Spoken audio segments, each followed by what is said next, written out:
As I have discussed many times, Duke kicks off its basketball season with the blue and white scrimmage. And that's an opportunity for the team to divide into the blue team and the white team, and uh, they scrimmage each other. So the title of my presentation is The Blue and White Scrimmage and How to Take a Charge. So, Oh, first things a nice first. one. Thank you. Um, yeah, I should have gone back to that one. I don't even know how to go back. We won't worry about it. All right. So, blue and white scrimmage. Key points are blue and white are on the same team. So when blue and white are playing each other, it doesn't matter who wins because blue and white are still Duke. So it's an opportunity to cheer for your team.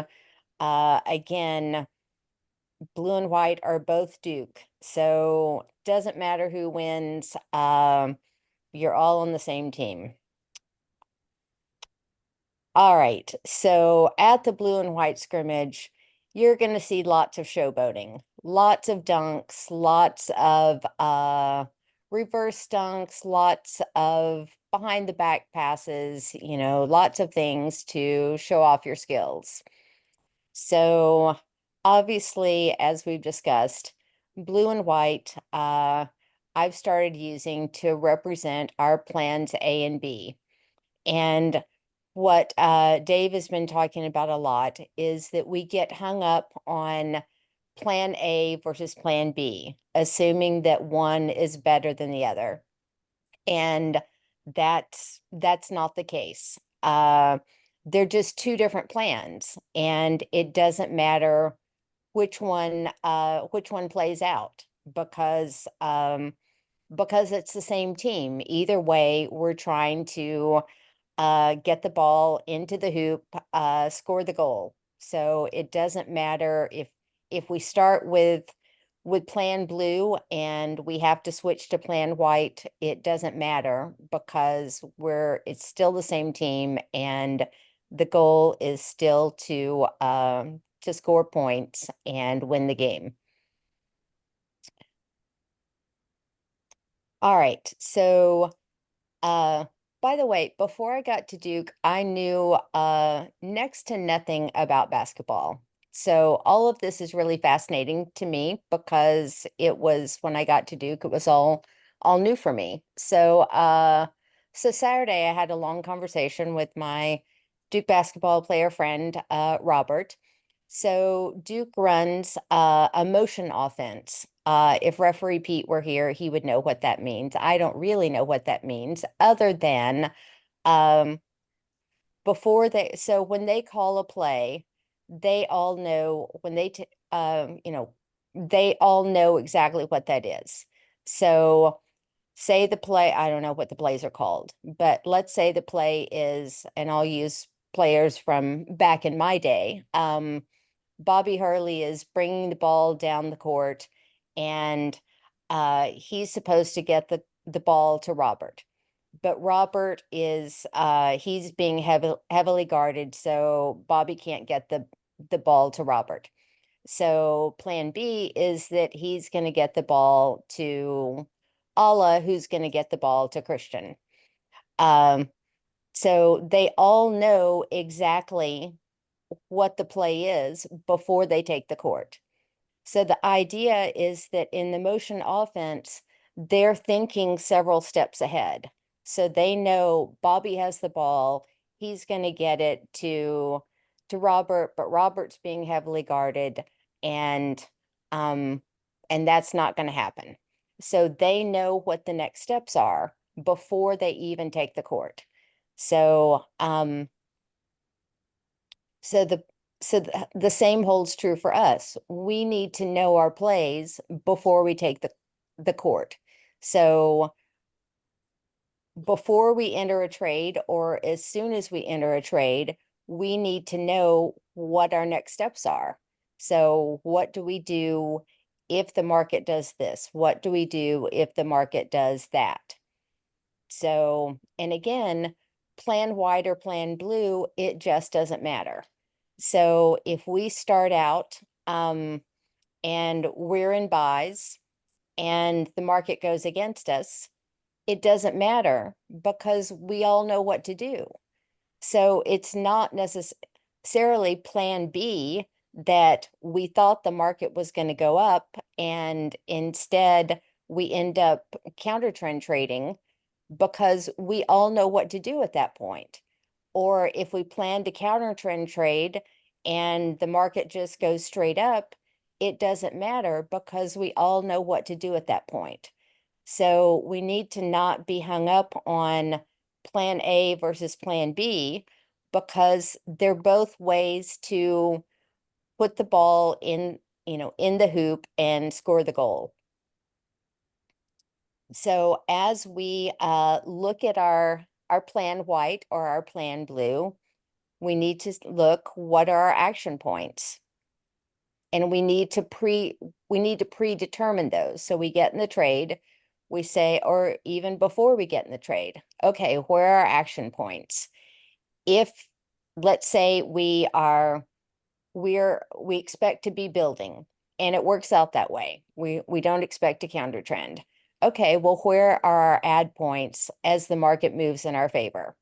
Okay, where are we waiting for confirmation that we're with the trend and it's time for us to add to build into our position? Where's our KPI? And what's the purpose of knowing the KPI? The KPI is where market structure changes. Okay, so what are you going to do when it gets to the KPI? We need to know in advance what's going to happen when we get to the KPI. And in determining what's going to happen when we get to the KPI, part of what we need to factor in is, are you an early, mid, or late game when you get there? All right. So let's say we hit our KPI and you're in late game and now it's decision time.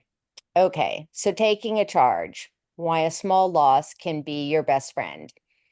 Taking a charge is equivalent to taking a loss. Take one for the team when you take a charge. And the team is your account. All traders take losses. It's a fact. Dave was talking about that this morning, that everybody takes a loss. And if you think you're not going to take a loss, you haven't been trading very long. And you're delusional if you think you're not going to take a loss. So desensitize yourself to losses and stop thinking a loss is a big deal. A loss is only a big deal if you allow it to become a big loss. How to take a charge. So I talked to Robert about this, years ago. And again, this is probably like duh for a lot of you guys and women. But basketball players literally practice how to take a charge. So yes, it hurts, but they learn how to fall. So they practice over and over again how to fall so that they don't get hurt. So when we're taking a charge or taking a loss, we determine our max daily loss and we stick to it. So number one rule is don't lose more than you can make back in 2 days. So if you can easily make back 2% in 2 days, then your max loss might be 2%. If you struggle to make a quarter a day, then your max loss may need to be 0.5%. The other thing that I've really realized is determine your max loss in conjunction with your KPIs. So if your max loss is 1% and you're about to hit your 1%, but your KPI is just on the other side of your 1%, well, don't get stopped out at your 1%. Let it go to your KPI and see what happens. So use your KPI to tell you when to plan see you later. Don't just say, okay, 1%, I'm done. I mean, unless your KPI is going to take you to 2%, but if your KPI is going to take you to 1.25%, then give yourself that wiggle room to say, all right, my KPI, my market structure is more important than my predetermined 1%. So, so yeah, don't be so rigid with your 1% that you don't see the forest for the trees and you get hung up on the 1% without pairing that with market structure. And then this is going to sound radical. So manage your break-even line as best you can. Smack in when you need to, pick and pop, do all the tricks. But then when it comes to plan see you later, and you've got to take, you're obligated to take the loss, forget about your break-even line and take what the market gives you. So you may be in a position where you're not going to get back to break even. And we've seen this happen so many times in our live trading, in our hot seat sessions, that somebody gets, oh, so close to break even and they don't take it because they're focused on that break even line and they say, oh, but it didn't quite hit my break even. We'll get over it. Like, don't get so hung up with, oh, it has to hit my break even. It may not hit your break even. So realize when taking that, I'm a pip and a half away from break even, and this is the best the market's going to give me. And so I've got to take a small loss rather than hope and pray that I'm going to get one more shot at break even. No, take the small loss, be grateful that it's not a big loss, live to trade another day. And again, we've got to realize that taking a small loss is just not that big a deal. Taking a big loss is a big deal because it can wipe out our accounts. And obviously, Darwin doesn't like it when we take big losses. So with Darwin, the big thing is that we have to learn to manage our risk. And that's being drilled in, time and time again, that to get allocation, you've got to be consistent and you've got to manage your losses. All right, so I went and looked through some charts from yesterday because there were some big moves yesterday. And unfortunately, since this is in my PowerPoint, you can't draw on my screen, and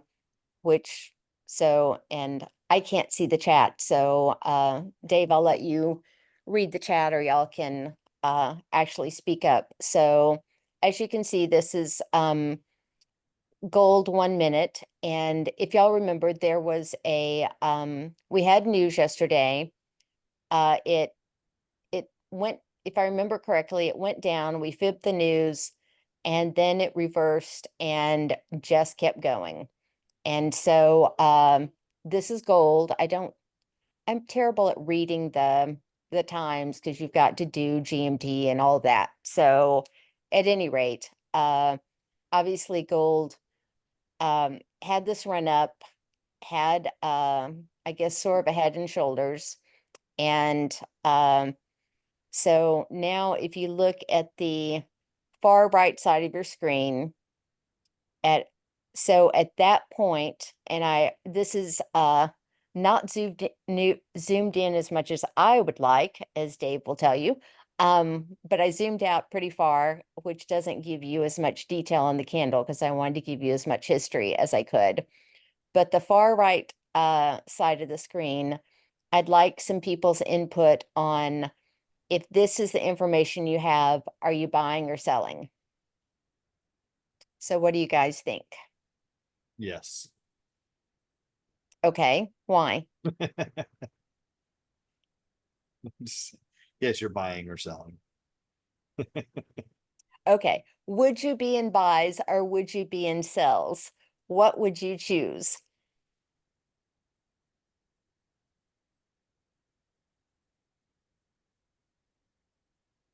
I think the counter trend traders are saying selling, but I would also measure the distance between here and here to see what that is. Because it's gold. So, and it's Oh, you 1 minute, can on my screen. Awesome. you know. So this is, if this is like 50 pips, I might be buying. But if it's like 5 pips, I might be selling. Do you know what I mean? Because it's gold. Mhm. So I'd have to measure that. So that's what Okay, I would look for first. But I would look for this to be, you know, staying on that channel okay, until it comes to that point. all right. That's So me. someone other than Dave, thank you, Dave, for your input. So if you're buying, where's your KPI to say that you need to be in sales? Some you can draw. I had no idea. So somebody draw where your K okay, so your KPI to say you need to flip into sales.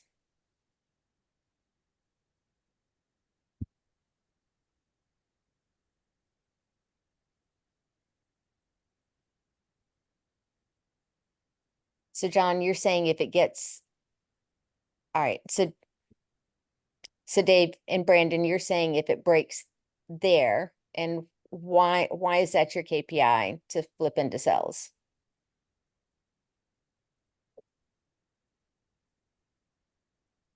She said somebody other than me. Or do you want me to answer it? It's good job, Barry. It's about the 50. That's what he says. Okay. What else? If we're looking for 3 pieces of evidence, the 50 is a good one. And I'd look for something else, right? Broke up trend. Yeah. It broke the uptrend down here, right? So if it comes back here, definitely breaking this trend. So good. That's a good one. That's a Steve said. Okay. Is that what If you're selling, where's your KPI to say you need to be in buys? you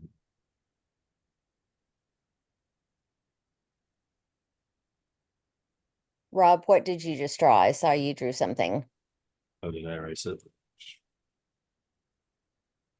All right, so that's your KPI to say that you need to be in buys if it breaks there. Does everybody agree with that? If So it we've got, breaks this one or this, the 1 or 2. okay. So we've got, Breaks, what are we talking? What's just so we know. If it breaks one or if it breaks two, what are we talking?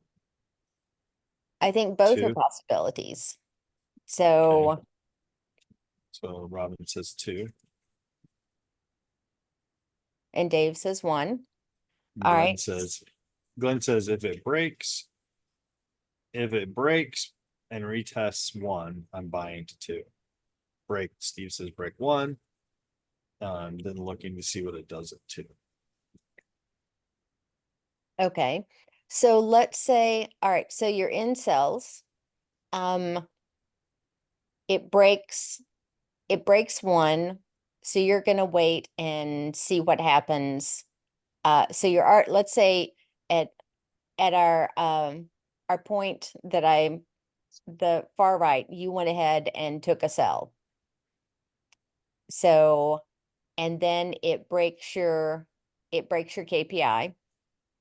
So you're saying wait until it gets to 2 before you consider a plan, see you later. Is that what I'm hearing? At least that was one option, right? Right. Okay. All right, let's see what happens next. All right, so we're bouncing along. Gets So all right, so the other thing is, all right, so we're in cells. It goes in our direction. Where would be our secure point? So it's come down. It's Are you talking about right here? yeah, so that's where we Okay, entered ourselves. so we're selling, We're right? selling right there. Okay. All And right. so, So all right, so I so the question is, where do we enter secured? That's the yeah, question. where would you Sell here. secure?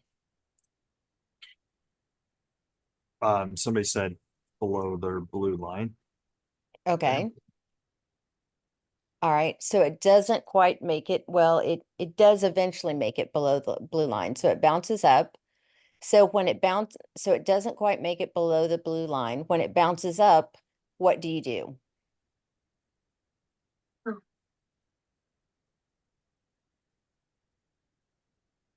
Yeah, I wish I could draw on my You PowerPoint. can Where? annotate. You have annotates. Like all I can, oh, wait. I don't, Zoom. I don't see my cursor. If you look at if you're in Zoom, See, I'm not I in mean, Zoom, I'm in my PowerPoint. yeah, you can be in Zoom to see it. Oh, yeah, that's the But problem. Okay. All right. So where the red line is that someone, the lower red line that someone drew, this one?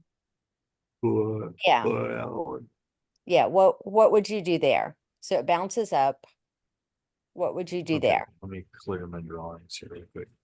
So Clear your drawings. Oh my gosh. you're in cells Yes, and it comes down here. It yes, bounces up to here. yes. What do you do there? What do you do then? Well, through the power of hindsight, I think everybody knows what you do. All right. Well, Yep, somebody yep, say it. yep. You put 100 lots on right there. There you go. Exactly. You put 100 lots on there because you know for certain it's coming down to this point. Because the power of hindsight is real. All right. And then right. All right. So Yes, you add, you yes. add, I right? I I know it and then you've secured just below the previous red line. So it's going to stop you out because you've secured. Right. But let's say that uh like many of us, you get greedy because you see it come down and you think, oh man, it's going to keep going. So I don't want to Mhm. secure. It's too tight. It's just going to wick me out. Um, so I think it's coming down to, um, I think it's coming, yeah, I'd have to go back. So, I think this is the break. I think it's going to break down. So I'm not going to secure because it's too tight. All right. Mhm. So you didn't secure your trade. Uh, it it comes up, up, up, up. So we've got our KPI drawn and it hits it. So this is KPI number 1. So, and you see that it pulls back. So So let's not do the plan that we're gonna watch for KPI number 2. So it hits our KPI, doesn't quite cross it. So what are we gonna do here? What happens when it hits our KPI and pulls back? And let's say we're in late game at this point. Hmm.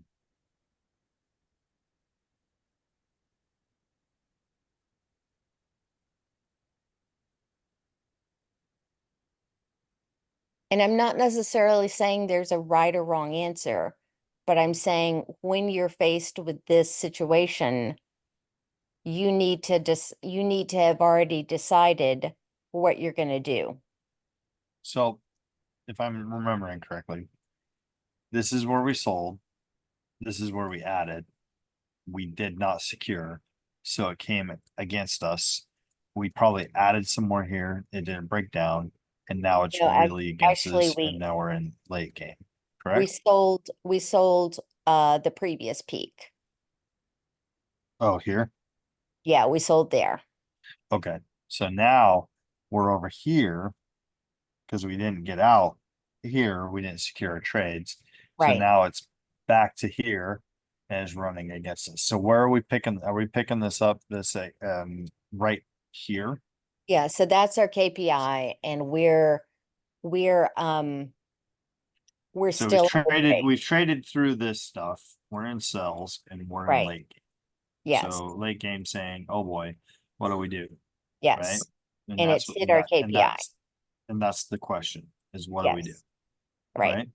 Okay. I think I reset that. Yeah. So what do we do? Start entering into your H and P strategy.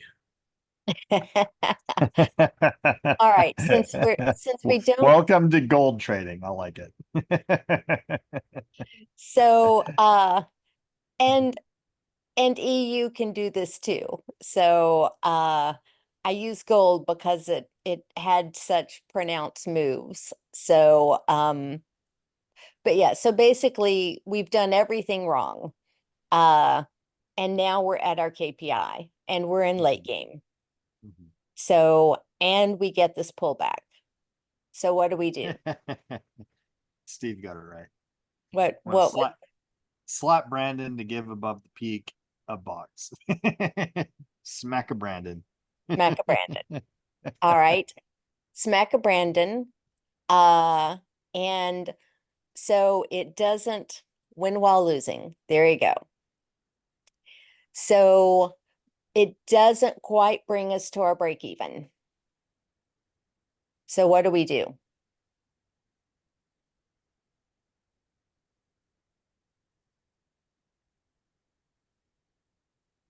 So we do all that and we still don't get a break even.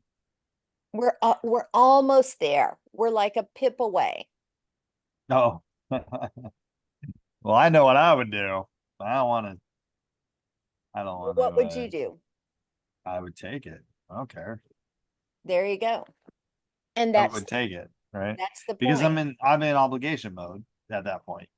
So if it stalls and it's close enough to my break even, I would rather take a 1/4% or a 0.5% loss. In gold, it's probably like maybe a 1% loss than where I was earlier. And I'm like, well, Exactly. now I only have to fix something small versus fix something large, right? And then get back Exactly. into it. And that's the point. So you get to your KPI, you don't sell it or you don't bail out at your KPI. You wait for the pullback and then you take what you can get. So you've smacked a Brandon, you've managed your break even as best you can, you've missed opportunities, your execution wasn't perfect, and now you take what you can get. And that's what I said before, you forget about your break even line.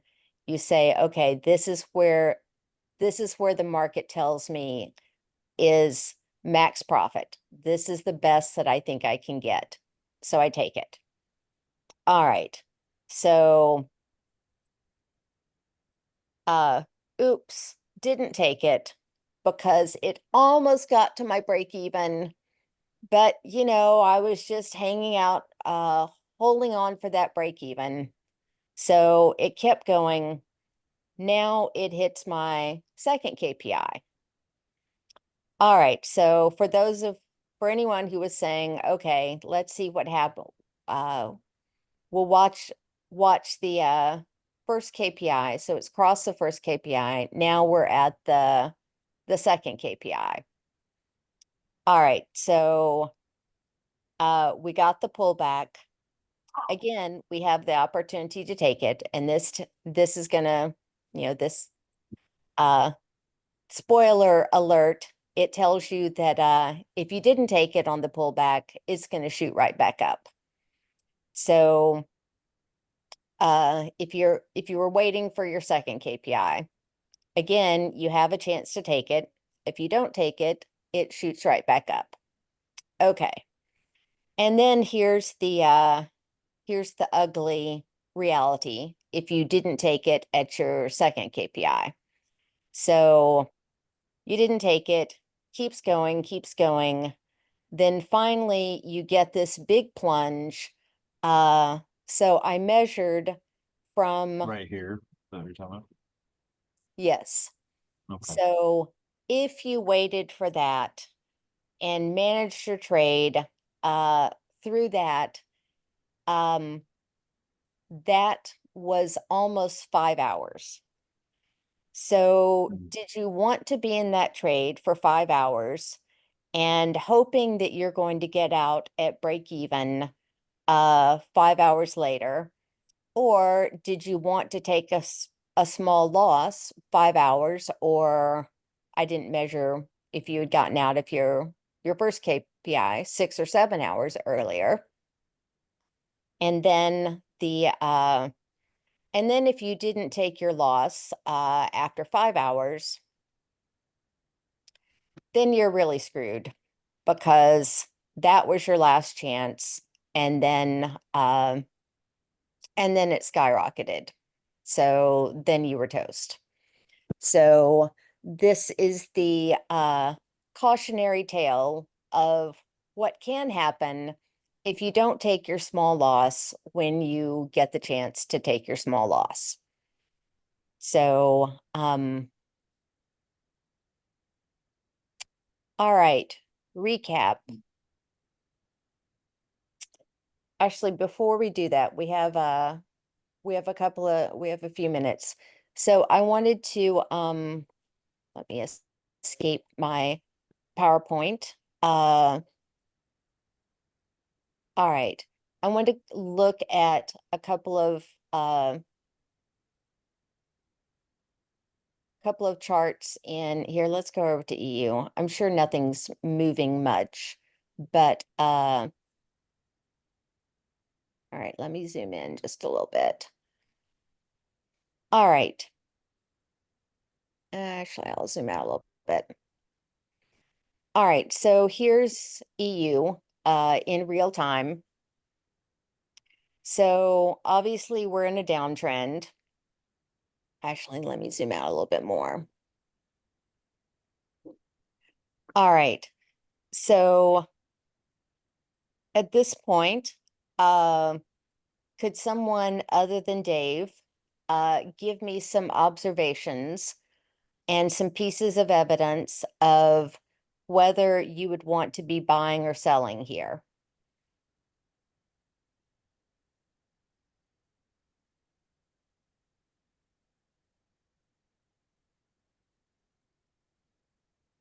And please, everyone, don't speak it all at once.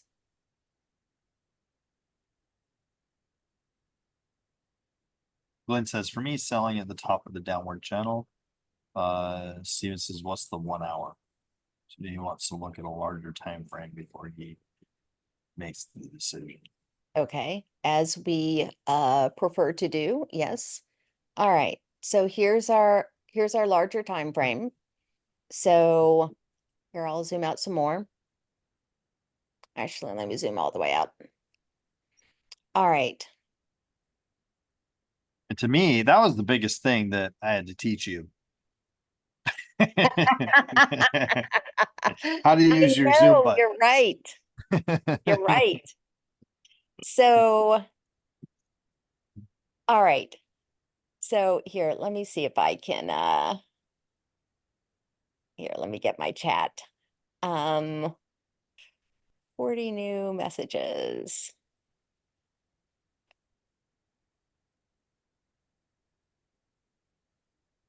All right. So someone give me some observations. And it really is easier if you talk rather than type. So give me some, actually, you know what? Let's look at the daily. Uh, so, all right, someone give me some observations. Well, actually, let's look at the daily for reference and then go back to the 1 hour. So obviously on the daily, we're in a long consolidation phase. So we've, we've had this long downtrend. Uh, we've come back up and now we've gone sideways for, I'm not going to count how many days, but basically since November. All right. So let's go back to the 1 hour. All right. So someone give me some observations looking at the 1 hour.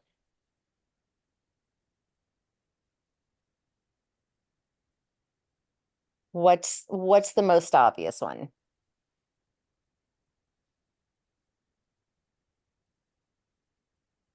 I think you drew it, right? right? Long, long uptrend. All right. So Long uptrend. So if we're going back to the one, you want to go back to the 1 minute? All right, before we do that, um, where's our, if we're looking at the 1 hour, where's our bounce point on the 1 hour? Where do we think the uptrend might stop?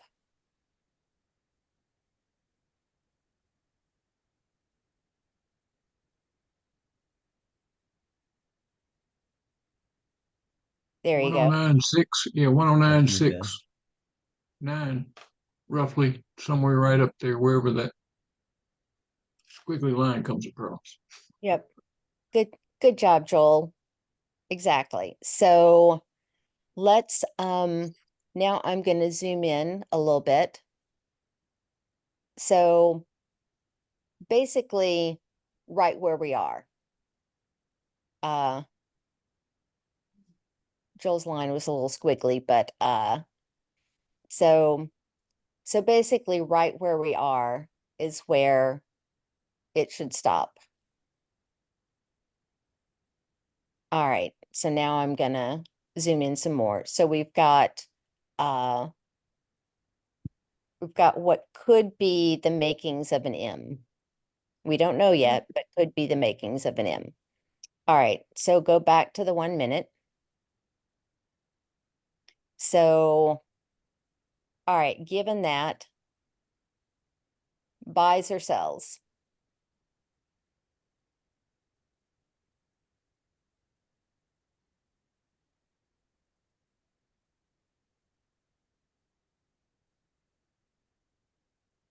Oh, buy on the pullback.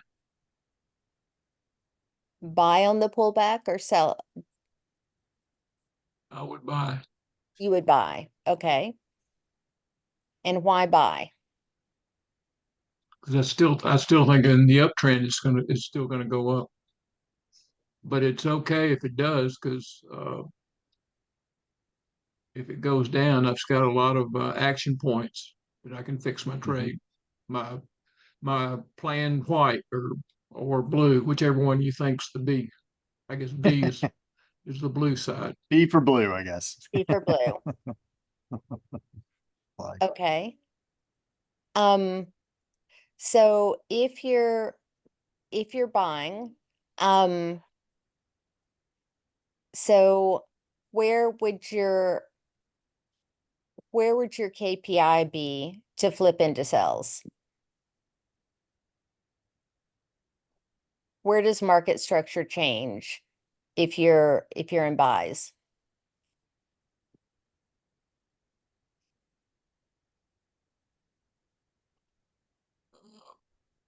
Probably 109,440, 109,40, right at the top of the. Do you mean I that guess do you mean that you would be selling? way up here. Wait a minute. Let me see if I can figure out how to do this. Annotate.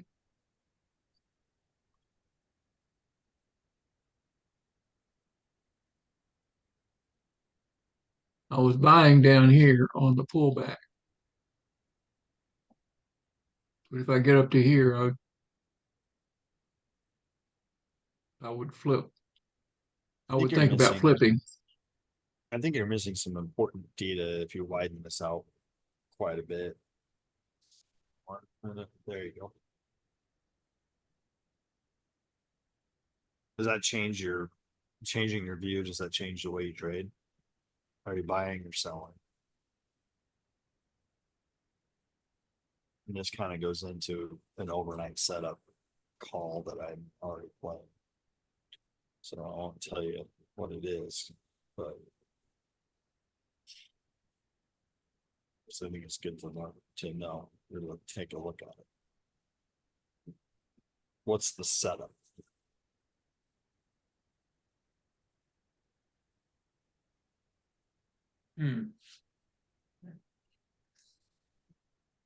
So Alfred says he's still looking for a response to uptrend back to the 50.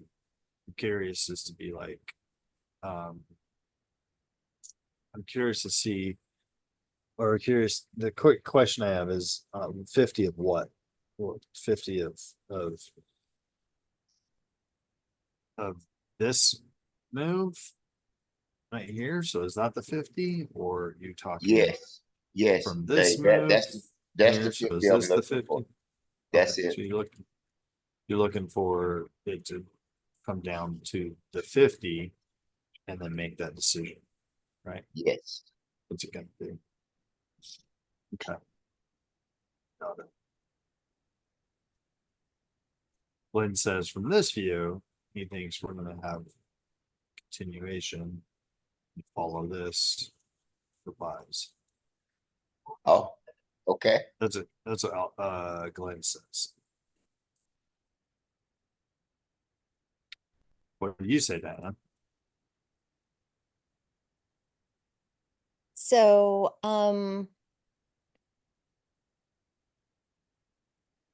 I would be selling for a break to the downside. But let me ask this question: does looking at this view change your thought process? And did it for anybody else when we widened out, change your view? Did it change your analysis, or did it just confirm what you already were thinking? I would Just say curious. it confirmed because I had already looked at the hour chart. Okay. So, so yes, there is always benefit, Dave, in widening out your view. So, yes, I have definitely learned that. Thank you. So, but yeah, I had looked at the hour chart, and so what I saw on the hour chart was here, where's my annotate? I can't find my annotate on this. No, now I'm doing strange things. Anyway, I'm so used to being on my iPad for Zoom that, all right, so where's my annotate on anyone? I don't know where my annotate button is. Generally, you have to be on the Zoom thing. I am on And Zoom. then, yeah. View it's, options up here at the top. Oh, here we uh, go. yeah. annotate. There should be, yeah, there you go. Here we go. Draw. All right. So we've got this, which it's made sort of a triple top. So really, if it breaks here, then it's got a ways to go to the downside. So, and we're 50-50, but I think that we're gonna get a response to this big move. And we're also, here, let me stop my annotate. And if we zoom way out, we're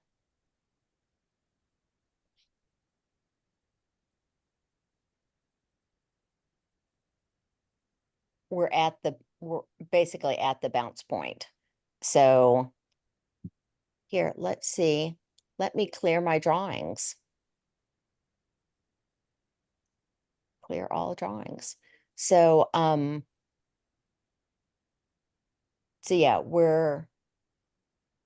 yeah, so that's how I came up with my analysis. I think we could go a little bit higher, but here, let me measure how many pips. So I think we've got 20-ish pips to the upside, but unlikely because I think we probably stopped here. So I think we've got 12-ish pips to the upside. And then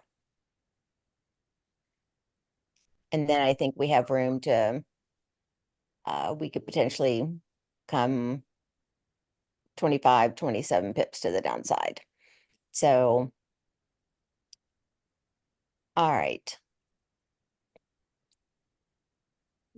Oops, that's not what I wanted to do. All right. So I would be looking to sell on a pullback. So, and my KPI for saying, oops, it, you know, wrong play would be if it closes above here. So what would someone else's if we're selling, what would someone else's KPI be to say that we should be in buys? B. I see another potential KPI. I'm giving it lots of wiggle room, but does anybody else see another KPI?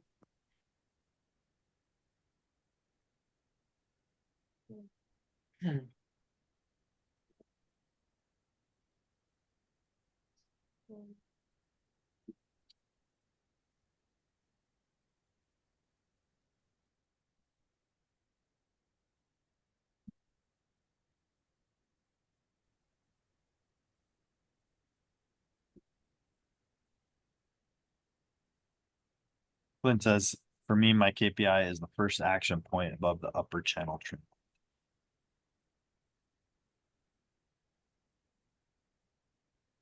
First, Glenn, could you draw that on the chart? I'm not exactly sure. I think it's probably right here. Okay. Yeah, that would be my other, the other place that I see a KPI. Dave, where would your KPI be to flip into buys? Well, if I was gonna play an overnight setup for buys, I would probably put Anubis on right here. And if it broke, if the market came and broke this, I'd want to be in for buys. And on the flip side, I'd probably be looking for sells and have Anubis play sells if it breaks this point right here. Right. This is a KPI for the buyers. This is not a KPI for the sellers, but I would want to be in thinking that if it does break, there's a good chance it's going to break this. But this is the KPI for sellers that, so I'd want to be in trades up here to see if it touches this overnight for something like this, a 0, 1, 2 with an M. And if it does that, I want to be in up here, which is up here. So I would play Anubis on a for buys if it breaks there, or sells if it breaks there. And this would be my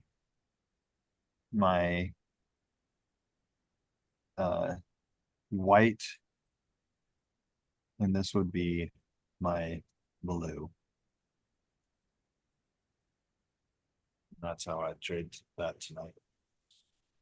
So you would do a one cancels another straddle. Yeah, I don't believe that it's going. It could, but I would do a one cancels the other because I think it's going to do one or the other. It's either going to cross here or it's going to cross here. I don't think it's going to do a come down, cross, and then go back up the other, cross this. I think so. It'll do one or the other. All right. Well, That's my play, at least. That's my overnight play. all right. Back to finish up. Wow, it did take a whole hour. I thought I could like slide out of here in 20 minutes, but not quite. All right. So to recap, have a game plan. Know your action points and your KPIs. Keep your losses small and let your winners run. And let's see if this works.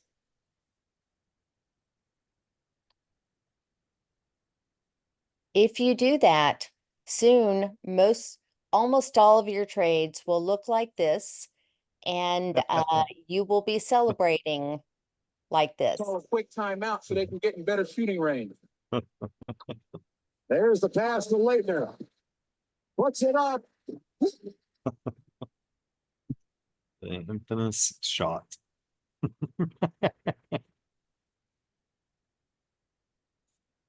Where were you when that happened, Diane? Quick pass to Hang half on a court. second, I'll tell you. Quick timeout so they can get in better shooting range. The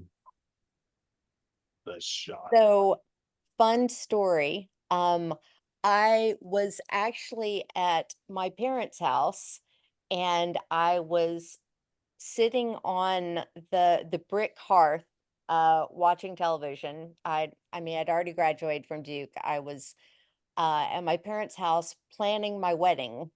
And so no, I wasn't playing. Anyway, I was at my parents' house. Christian hit the shot. My father came over, scooped me up off the hearth in his arms, twirled me around, because yeah, I mean, what do you do at that point other than be stunned and celebrate? But yes, I was yes, I was and then yeah, so and then I actually no, I was planning my wedding, and then I actually was at the Final Four when Duke won its first national championship. So Well, all you're a right, true Dookie. I am. Just All don't right. just don't do it in your trading account. Right. Don't pull a dookie. Yeah. So happy trading, everyone. Thank you, Diane, so much for your effort and putting this presentation together. Quick question for you though. In going through the 3-day boot camp and all that, what would you say has been your biggest takeaway from the time that we spent together trading together? Have a plan. Decide. Yeah, that was the biggest thing. Have a plan, decide in advance what you're going to do, and be prepared to execute. And I think the biggest evidence of that was when we were trading the news and you told me to flip into buys, and I was like right here. And um and I missed the entry, and the reason that you wouldn't have missed the entry is before news even hit, you knew exactly what you were going to do uh if the market did, well, no matter what the market did, you knew exactly what you were going to do. So so yeah, that was a huge aha moment for me to have a plan going into it, to know what to do before it even happens. Well, how has that helped you in your trading to pre-plan? Are you doing that now every single time, when you step up to the trade? Are you doing it? And if so, how has that helped you? Right? Um, I don't know if I do it every single time, but I certainly try to. Uh, it gives me a lot more confidence. Um, it, it's um, it's enabled me to go into the market with confidence to say, okay, I know what to do. I Mhm. not that I'm perfect, not that I don't still take losses way bigger than I should. Um, Still working on that. Sure. But to say, okay, I know what to do. I have a game plan. If the market does this, I know what to do. And yeah, and also to say, it doesn't matter what direction the market goes. Doesn't, Sure. if I'm, yeah, plan blue, plan white, same difference. Doesn't matter. I know what to do either way. Well, I again appreciate you taking the time to put this presentation together. And it's only going to help you to become a better trader. And I honestly believe, like you, that it doesn't matter what direction the market goes, as long as you have a plan and execute that plan, you can make money in any type of market in any direction. And it's all about how you execute against that plan. So appreciate it. And yeah, we'll see you guys tomorrow morning. It's past my bedtime, so I'm going to bed. I know. Maybe someday we can start our community class at, oh, I don't A know, little, 9 o'clock Eastern. let's not get crazy. Let's not get crazy. I know. All right, thanks guys. We will see you tomorrow. Thanks. Bye. Good night.